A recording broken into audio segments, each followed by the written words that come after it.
Hello, hello, hello, hello. I haven't slept for almost 3 days now, and because I'm editing this video, it's a video about infinity, so I don't think I can ever finish it. Space is a fake natty.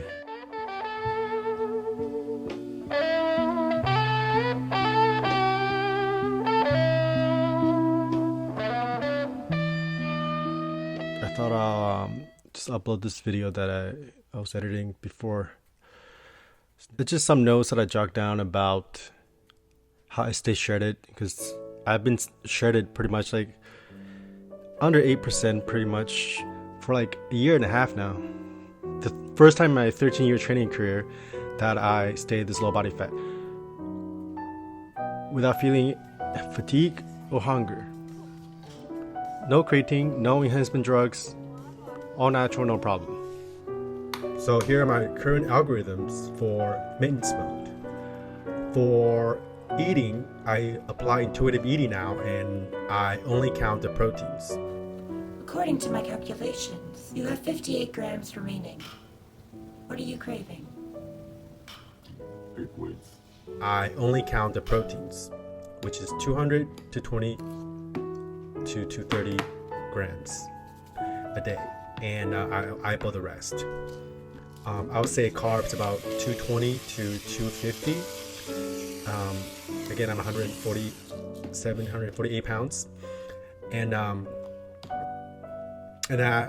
for the fat, if I cook at home or even if I eat out, I just try to avoid all fats. Eat the chicken. Except for maybe some nuts and essential fats, because especially if I eat out, which I do a lot, the fat will take care of itself. Because I'm only eating about, when I was cutting, about 45 grams of fat, and then when I'm bulking, no more than like 65, 70 grams. So try to keep the fat low. And if you want to eyeball stuff, it's important to learn how to track first. Get a food scale, and the closer you track in the beginning of while learning this process, the easier, the more accurate it is that you're gonna eyeball later on. I do more than half of my workout fasted, get a cup of coffee, keto body style. Every week, I'll do MISS in the morning, once a week. Do HIIT sprints, 20-second sprint, 40-second walk for about 5 reps, once a week or once every 2 weeks. And then if I do that before I go to sleep, after my last meal, I wake up, just see the fat like melting off. I drink wine like 3 times a week. Every time I wake up in the morning after I drink like a few glasses of wine, I always look more vascular. So for the workouts, like eating, now I do intuitive workout. I just go to the gym and let my inner fitness algorithm, AI, just kind of feel it out and then calculate how much I do. And that really takes experience.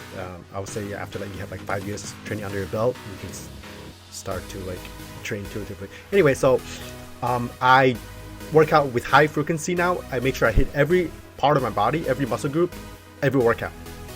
So I will start with every muscle group. I'll start with a compound movement, and then followed by machines or dumbbells. And the compound movement, heavy stuff, 3 to 5 reps or 6. And you still want to lift heavy to maintain your muscle mass. Just like when you're cutting you gotta lift heavier, but to maintain, maybe I'll say like 4 to 6 reps.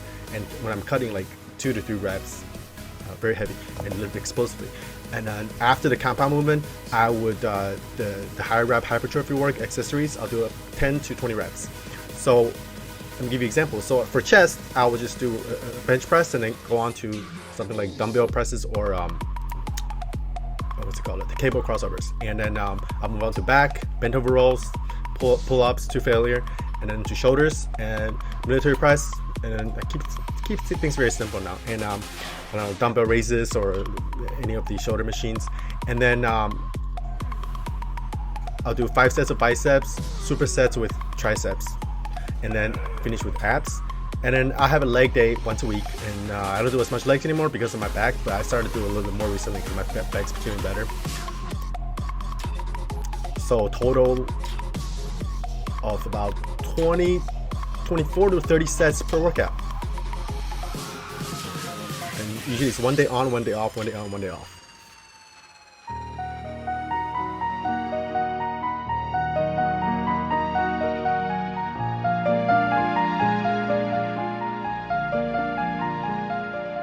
See, when I say I'm not hungry, it doesn't mean that I'm not hungry. It just means I don't have a desire to eat. There's a difference between the desire to eat and the sensation, the physical sensation of hunger. If you physically feel hungry, without a desire, you just need to eat as much as your body needs. And through my meditation, I've learned to separate those two different types of sensations. The thing about sensation is that everything is basically a sensation, even thoughts. So you have your awareness or consciousness, which is the blank, the emptiness, the blank, your mind, its pure state, right? And then anything imprinted on there, including perceptions, audio, visual, even physical sensations, stuff like hunger, everything you experience is just nothing but sensations imprinted on consciousness. Even thoughts. Now, if you really observe thoughts down to the microscopic element, you'll see that thoughts are like a perception. It's a sensation, except in perception, the stimulus is coming from the quote-unquote outside, and thoughts from within. But again, when you get to the non-dual state, there's no difference between the two almost. So a lot of people think that what I talk about when I talk about like awareness, consciousness and stuff is quote-unquote bro science. Somebody said I was a bro science of the mind on one of my videos. Yeah, I do talk about theories and just things that I kind of make up, but a lot of what I talk about recently have been things that are even more precise and scientific than most material scientific theories and researchers out there. And the reason is that all the things that I talk about in regard to this, it can be verified in the laboratory of your own mind and directly observed with direct experience, first-hand experience. See, even like the most complex, most detailed brain scans or psychological tests, whatever, those are just third-party inferences. And meditation is really the most objective science out there. It's the inner science of the mind that is more accurate than anything you read about psychology, philosophy, with theories, all that stuff.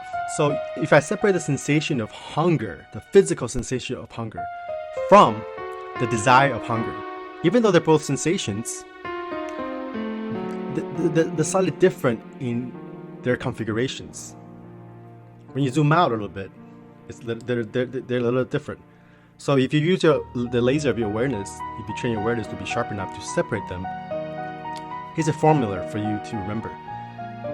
Suffering or desire is the physical sensation times multiplies by the visual or imagery in your mind that's associated with that physical sensation equals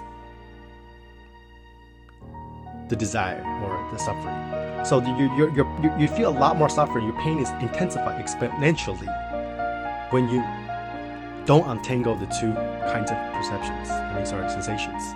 But if you untangle and break them apart, it's just the physical sensations will just arise and pass very quickly, like a fart in the wind.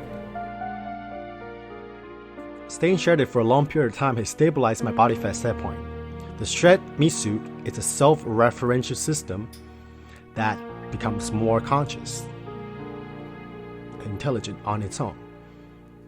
The more shredded you are, the more it motivates you to stay shredded as you devour your own aesthetics while lifting in front of the mirror.